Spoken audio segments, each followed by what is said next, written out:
Welcome to the deep dive.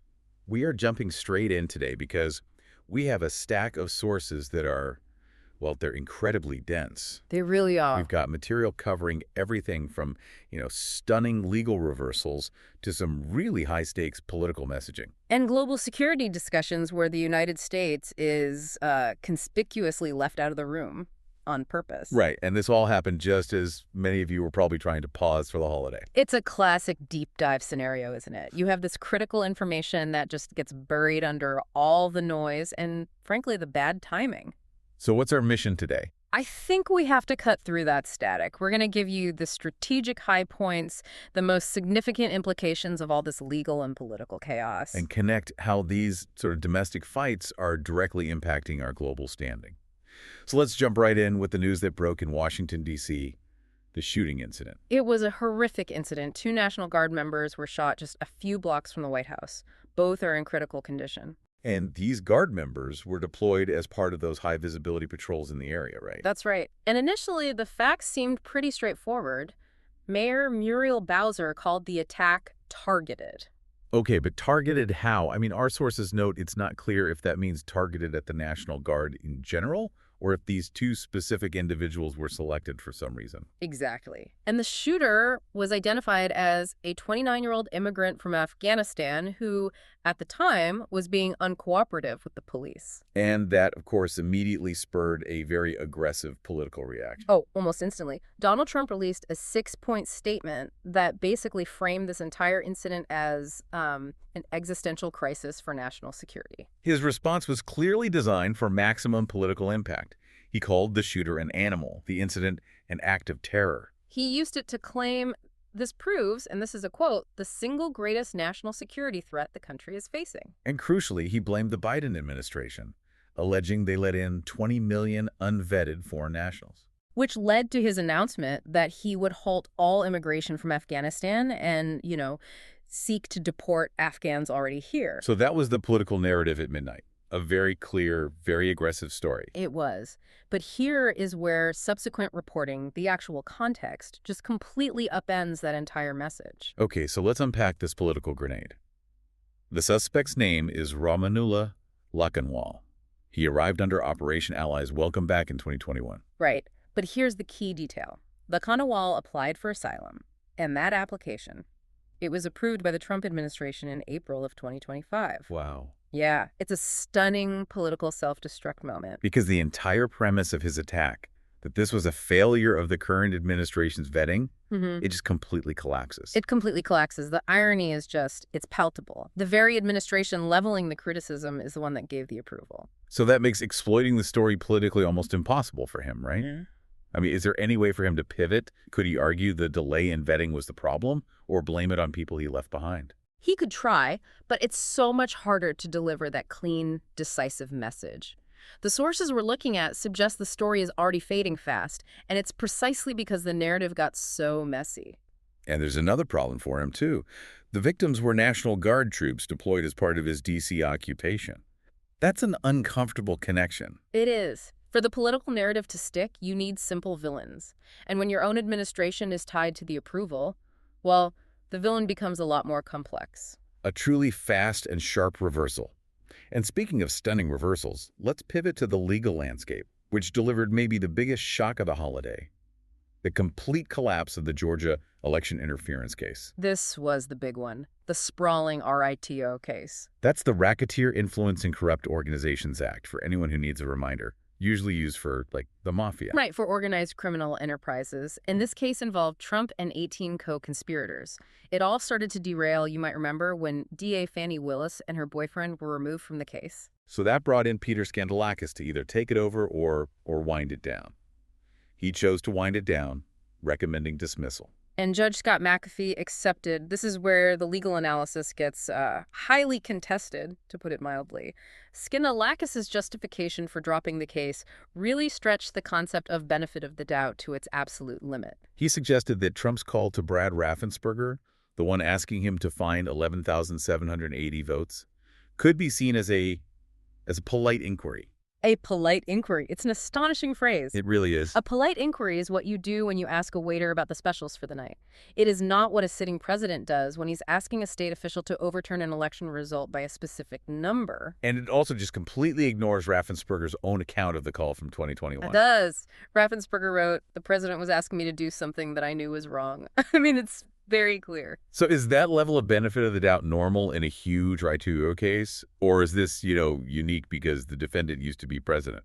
The documents suggest this interpretation was motivated less by legal precedent and more by, let's call it, political necessity, specifically avoiding years of constitutional battles. The immunity question. Exactly. Skandalakis pointed to the Supreme Court's decision on absolute presidential immunity.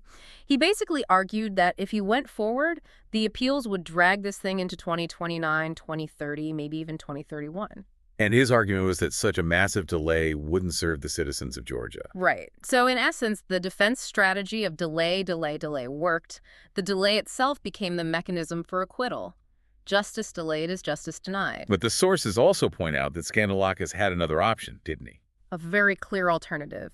He could have removed Trump as the central defendant. He's the one who triggers all the immunity issues, and just proceeded with prosecuting the other 18 co-conspirators. But he chose not to prosecute anyone. He chose not to. And meanwhile, what's Trump's immediate reaction? He monetized it. He immediately started selling more merchandise with his Fulton County mugshot, turning the legal chaos he just escaped into a financial asset.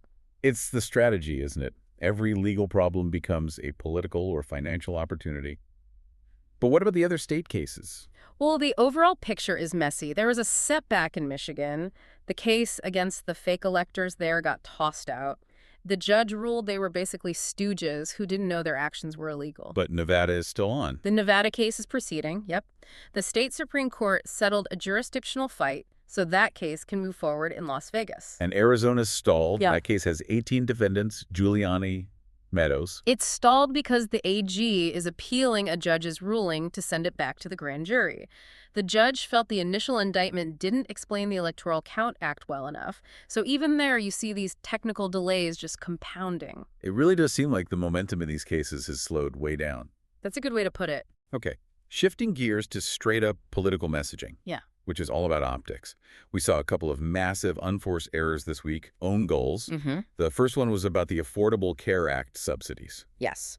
When Trump was asked if he would extend the current Obamacare subsidies, the ones that keep insurance costs down for millions of people, he said very clearly, "I'd rather not." That is just a staggering quote. It's like he handed the opposition their entire midterm election script for free. It's a huge political gift. If those subsidies lapse, millions of Americans will see their insurance premiums spike, maybe overnight. And the Democrats will just run endless ads with that 5-word quote, "I'd rather not," and blame him directly for rising health care costs. And it won't even matter if a compromise bill passes or if costs rise for other reasons. That quote provides the perfect soundbite to connect him directly to that pain point. It's an indefensible position. And then we have the Vice President, J.D. Vance, with an own goal that, while maybe lower stakes, it just shows a consistent problem with his messaging. Oh, the turkey rant. This was at Fort Campbell, home of the 101st Airborne, the day before Thanksgiving. What? He went completely off script. He asked the crowd who liked turkey, and then he called the people who raised their hands full of shut. He did what? Yep. He then argued that nobody just randomly roasts an 18-pound turkey because, quote, "it doesn't actually taste that good." I mean, what a baffling communication strategy. You're trying to connect with military families right before Thanksgiving, and you decide to attack turkey. It really highlights how much he struggles to achieve that genuine, regular guy vibe. The harder he tries to be this edgy populist, the more removed he sounds from, actual people. It's a perfect bridge to talking about how these failures play out in actual elections. We have a very competitive special election in Tennessee's 7th District. Right, TN-07. This is a deep red district, R+10, so it's a great little micro test of the national mood. And Democrats are feeling pretty good because they've been overperforming in special elections all year by an average of D+16. And the latest poll shows that optimism might be warranted. The Republican, Matt Van Epps, is at 48%, and the Democrat, Afghan Ben, is right behind him at 46%. And an R+10 district, that's basically a tie. A huge overperformance. But Ben, the Democrat, has a major liability of her own. Some old podcast comments surface where she said she hates country music In Tennessee. in Tennessee. And she also hates, quote, the bachelorettes, I hate the pedal taverns. All the things that make Nashville apparently an IT city. Saying you hate country music in Tennessee is about as close to political suicide as you can get. Those clips are going to be everywhere. They will. But even if she loses, how close this race is tells you a lot about the national atmosphere right now. And the DCCC, the Democratic campaign arm, they see this opening. They've launched a new $10 million campaign called Our Power, Our Country. And it's explicitly focused on winning back voters of color and rural voters who they lost ground with in 2024. The strategy is really specific. It's populist economics, anti-monopoly, pro-union, and attacking Republicans on local issues, like rural hospital closures. Right. The whole idea is that the party just has to show up in these regions again instead of writing them off. It's sort of a historical correction. If you look at the 1964 presidential map, rural America was overwhelmingly Democratic. Exactly. These areas weren't inherently Republican. They can be won back if the message resonates. And the party is also seeing some positive signs with Latino voters. A new Pew poll shows 70% of Latinos nationally disapprove of Trump. Which is high, but this is the really critical finding. 55% of Republican or lean Republican Latinos now believe Trump's policies have been harmful to Latinos. Only 25% said helpful. Wow. So even among his own potential supporters in that group, there's disillusionment. Deep disillusionment, and that could seriously undermine future GOP coalition-building efforts. All this focus on coalitions brings us to a really interesting internal DNC discussion about using ranked choice voting, or RCV, for the 2028 primaries. The argument for it is that RCV helps you pick a stronger general election candidate. Voters rank their choices, 1, 2, 3. If no one gets 50%, the last place candidate is eliminated, and their votes go to the voter's second choice. And the goal is to make life harder for extremist candidates. How does RCV do that? Because it forces candidates to build consensus. A candidate who only appeals to a passionate 30% of the base might win a normal primary. But under RCV, if they're everyone else's last choice, they can't win. So you have to be broadly acceptable to get those second and third place votes. Exactly. It weeds out the candidates who can't win in November. But implementation is a huge hurdle. It's a nightmare. Primaries are run by the states, so you need to change state laws. And RCV has a mixed reception. Some Democrats worry it's too confusing for voters. It failed in 4 states just last year. So the movement has to start small, just in the 15 states where Democrats control everything. That's the only place it can start, yeah. Finally, we have to talk about the shift in global security. This is maybe the most consequential long-term story in the stack. Our allies are openly planning for a future where the U.S. isn't a reliable partner. They're calling it NATO v3.0. Yeah, this discussion really came to a head at the Halifax International Security Forum. You have leaders from Canada, Europe, Asia, all discussing security arrangements that view the U.S. as a potential rogue nation. And the topics on the table are they're unprecedented. Germany exploring building its own nuclear weapons. Closer military integration, manufacturing weapons within the Allied bloc instead of relying on U.S. suppliers. It's a direct response to a loss of what we call soft power. Explain that. Soft power is your ability to influence others through cultural and political appeal, not just military force. When the U.S. voluntarily gives up its role as the stable anchor of global democracy, our allies have to make these radical changes to compensate. Germany building nukes would be a massive repudiation of the entire post-World War II order. A massive repudiation. And the economic side is just as dramatic.